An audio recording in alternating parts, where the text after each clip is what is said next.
चलो, तो हेडिंग डालना फ्रेनल दूरी।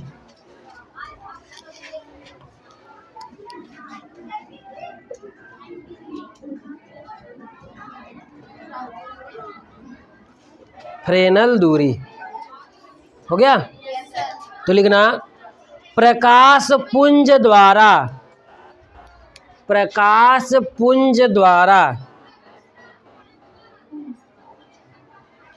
विवर्तन के फैलाव,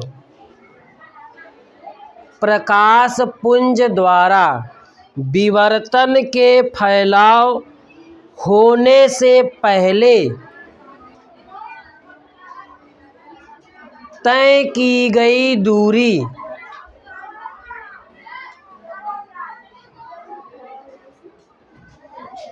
फ्रेनल दूरी कहलाती है।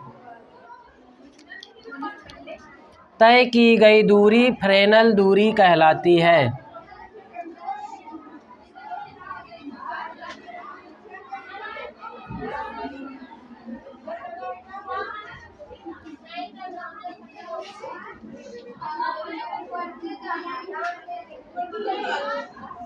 बनाओ इसको, तो ये बता रहे हैं।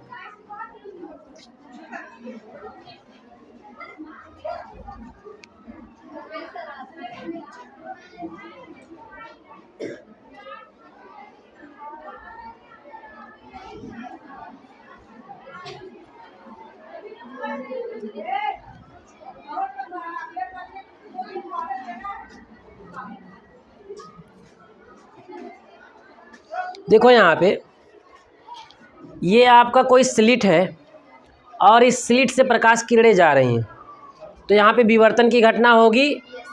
अब विवर्तन की घटना ऐसा नहीं कि तुरंत हो जाती है, प्रकाश किरणें कुछ ऐसे जाती है। देखो पहले ऐसे सीधे जाते जाते फिर फैलती हैं, इसी तरह ऊपर भी जाते जाते फिर क्या होती है, फैलती हैं। तो यहाँ कुछ दूरी तक जो है विवर्तन की घटना नहीं होती, यानी प्रकाश की किरणें नहीं फैलती है। समझ में आई बात ना। तो यहाँ पे क्या हम लिखवाए हैं कि प्रकाश पुंज द्वारा, ठीक है ना, प्रकाश पुंज द्वारा विवर्तन से पूर्व तय की गई दूरी फ्रेनल दूरी कहलाती है। विवर्तन तो देखो यहाँ से किरणें फैलना स्टार्ट हो रही हैं, यहाँ से फैलना स्टार्ट हो रही हैं, तो विवर्तन कहाँ से हो रहा है, इतने यहाँ से स्टार्ट हो रहा है, यानी ये दूरी एक्स्ट्रा है, यानी इसमें जो है विवर्तन की घटना नहीं हो रही है। तो प्रकाश पुंज द्वारा विवर्तन से पूर्व तय की गई दूरी फ्रेनल दूरी कहलाती है। प्रकाश पुंज द्वारा विवर्तन से पूर्व तय की गई दूरी फ्रेनल दूरी कहलाती है। प्रकाश पुंज द्वारा विवर्तन से पूर्व तय की गई दूरी फ्रेनल दूरी कहलाती है। याद हो गया? प्रकाश पुंज द्वारा विवर्तन से पूर्व तय की गई दूरी फ्रेनल दूरी कहलाती है, जिसे जेडपी से प्रदर्शित करते हैं। ठीक है ना, लिख लो। और जेडपी बराबर होता है E²/λ।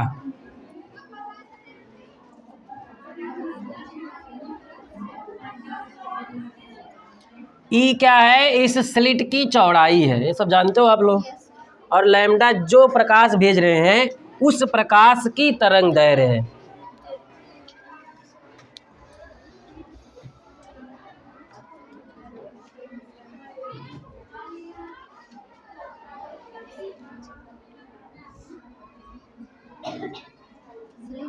हो गया, लिख लिया आप लोग। तो प्रकाश पुंज द्वारा विवर्तन से पूर्व तय की गई दूरी फ्रेनल दूरी कहलाती है, जिसे जेडपी से प्रदर्शित करते हैं। और ZP equal to E²/λ। ZP equal to, याद हो जाएगा? ठीक है। ई क्या है, उस फ्रिंज की चौड़ाई है, और लैम्डा भेजे गए प्रकाश की तरंग दैर्घ्य है। समझ में आ गई बात ना। तो जेडपी इक्वल टू क्या होता है, ठीक है। अब हेडिंग डालोगे आप लोग, व्यतिकरण तथा विवर्तन में संबंध या अंतर जो भी रहेगा, दोनों में क्या क्या समानता है, क्या असमानता है, अभी पता चलेगा।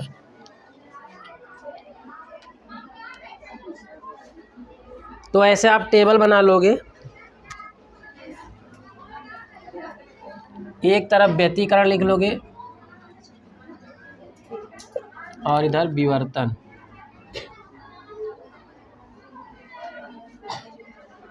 हो गया। तो इसमें पहला नंबर डालोगे,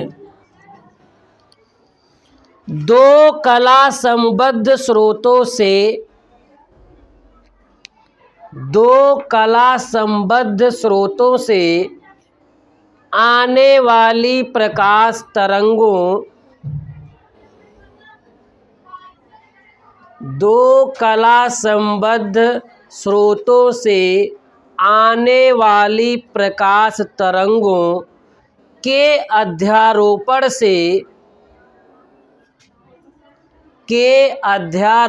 से व्यतिकरण की घटना होती है।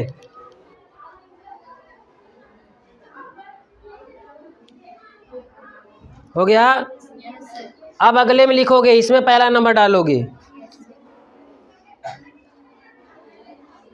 एक ही तरंगाग्र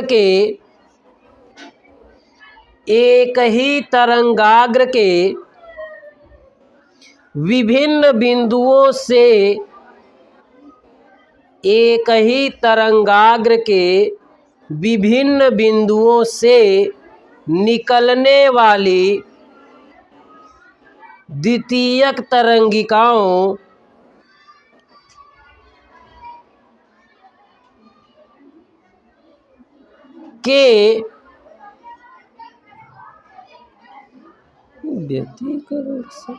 के अध्यारोपण से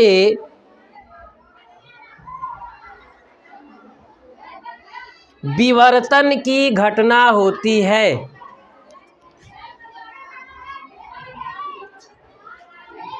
हो गया। देखो यहाँ पे चित्र से आप लोगों को चित्र बनाना नहीं है, समझना है सिर्फ। जब हम व्यतिकरण पढ़ा रहे थे तो यंग डबल स्लिट प्रयोग बताए थे आपको। यहाँ पे दो स्लिट हुआ करती थी और ये दोनों किसी एक ही प्रकाश से प्रकाशित थी।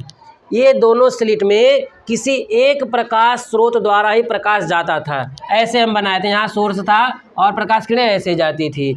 ऐसा हम क्यों करते थे? क्योंकि एक ही प्रकाश स्रोत से यदि किरणें निकलेंगी तो वो कला संबद्ध होंगी, यानी वो उसका कला जो होगा, कलांतर जो रहेगा वो फिक्स रहेगा, बदलेगा नहीं समय के साथ। समझ में आ रही बात ना?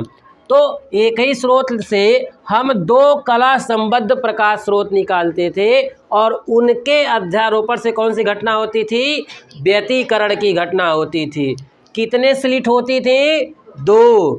और प्रकाश कैसा होता था? कला संबद्ध। कैसा प्रकाश होता था? कला संबद्ध। और उनके अध्यारोपण से कौन सी घटना होती थी? व्यतिकरण की घटना होती थी। यहाँ पे स्लिट कितनी होती है? 1। स्लिट कितनी होती है? 1, एक होती है। और यहाँ पे एक तरंगाग्र ऐसे चलता है और जो तरंगाग्र यहाँ पर आया, स्लिट पर आया, तो यहाँ पर क्या होगा? ये नए स्रोत का कार्य करेगा। ये किसका कार्य करेगा? नए स्रोत का कार्य करेगा। अब नए स्रोत से जो तरंगिकाएं निकलती हैं इसको हम क्या कहते हैं? द्वितीयक तरंगिकाएं कहते हैं। क्या कहते हैं? द्वितीयक तरंगिकाएं कहते हैं। और इन द्वितीयक तरंगिकाओं के अध्यारोपण से जो घटना होती है उसे हम क्या कहते हैं? विवर्तन कहते हैं। क्या कहते हैं? विवर्तन कहते हैं। इसमें कितने स्लिट होती थी? 2। प्रकाश कैसा होता था? कला संबद्ध होता था। इसमें स्लिट कितनी है? 1। और इसके स्लिट से जो तरंगाग्र निकला है, इस तरंगाग्र का प्रत्येक बिंदु एक स्रोत का कार्य करेगा और उससे निकलने वाली तरंगिकाएं क्या रहेंगी? द्वितीयक तरंगिकाएं रहेंगी। और उन द्वितीयक तरंगिकाओं के अध्यारोपण से जो घटना होती है वो कौन सी घटना होती है? मजा आया? ठीक, मजा आना चाहिए। अब दूसरा नंबर लिखोगे, व्यतिकरण फ्रिंजों की चौड़ाइयाँ, व्यतिकरण फ्रिंजों की चौड़ाइयाँ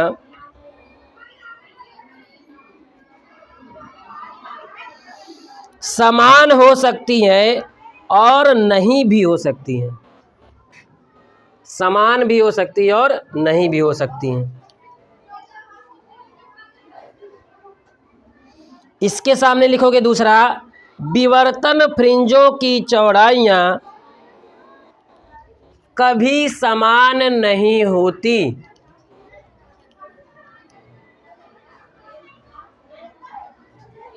हो गया। तो व्यतिकरण की घटना में जो हम बताए थे, इसमें बराबर मोटाई में एक dark bright dark bright dark bright बराबर मोटाई में बराबर लगभग चौड़ाई में चलते थे यहाँ पे। किस घटना में? व्यतिकरण घटना में। लेकिन यहाँ पे क्या होता था, बीच में जो है सबसे अधिक उच्चिष्ट आता था, ठीक ना, और उसके बाद जो है उसके बाद उसकी चौड़ाई यानी कि जो आपका ब्लैक पट्टी है उसकी मोटाई बढ़ती जाती थी और जो ब्राइट पट्टी है उसकी मोटाई क्या होती जाती थी? घटती जाती थी। यानी कि यहाँ पर जो है जो आपके फ्रिंज की चौड़ाई है वो श्योर बदलेगी। किसमें? विवर्तन में। और व्यतिकरण में अधिकतर चांस रहता है कि जब हमारे फ्रिंज की चौड़ाई क्या होती है? एक समान होती है। फ्रिंज की चौड़ाई कैसी होती है? एक समान होती है। किसमें? व्यतिकरण में। कभी कभी असमान भी हो सकती हैं, लेकिन विवर्तन में श्योर है कि वो असमान रहेंगी। और इसमें दोनों प्रकार की संभावनाएं हैं, समान भी हो सकती हैं और असमान भी हो सकती हैं, लेकिन विवर्तन में श्योर क्या रहेगा? असमान ही रहेगी। समझ में आ गई बात? अब तीसरा नंबर डालोगे। व्यतिकरण चित्र में सभी दीप्त फ्रिंजों की तीव्रताएं समान होती हैं। व्यतिकरण चित्र में सभी दीप्त फ्रिंजों की तीव्रताएं समान होती हैं। इसमें क्या लिखोगे? विवर्तन चित्र में दीप्त फ्रिंजों की तीव्रता लगातार घटती जाती है।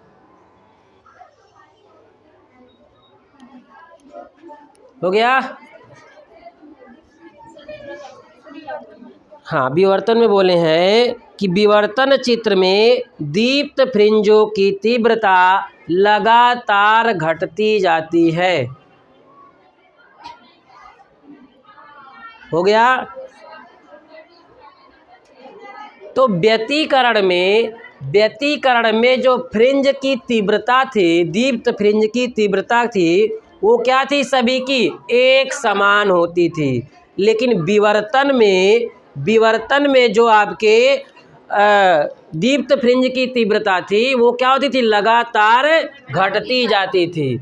और व्यतिकरण में दीप्त फ्रिंज की तीव्रता क्या होती थी? एक समान होती थी और विवर्तन में लगातार घटती जाती थी। ये दोनों में क्या है? अंतर है। ठीक ना। अब चौथा नंबर लिखोगे, व्यतिकरण चित्र में अदीप्त फ्रिंजों की तीव्रता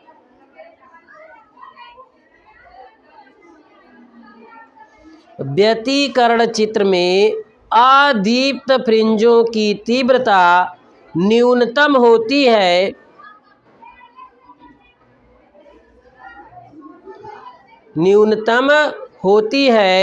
यह न्यूनतम तीव्रता शून्य भी हो सकती है।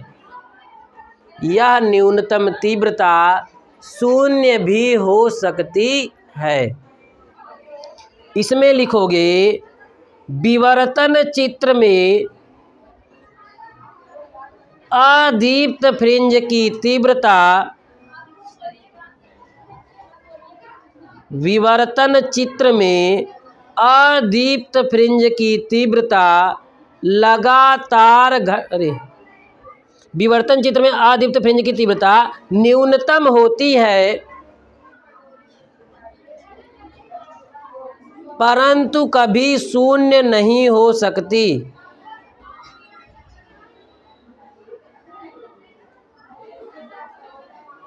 ठीक है। तो आपके जो यहाँ पे हम क्या बोले, विवर्तन में जो अदीप्त फ्रिंज है उसकी तीव्रता न्यूनतम भी हो सकती है और शून्य भी हो सकती है, लेकिन आपके विवर्तन में अदीप्त फ्रिंज की तीव्रता शून्य नहीं हो सकती है। समझ में आ गई बात? तो ये आपका चैप्टर द एंड हो गया है। अब अगला चैप्टर आपका क्या होने वाला है?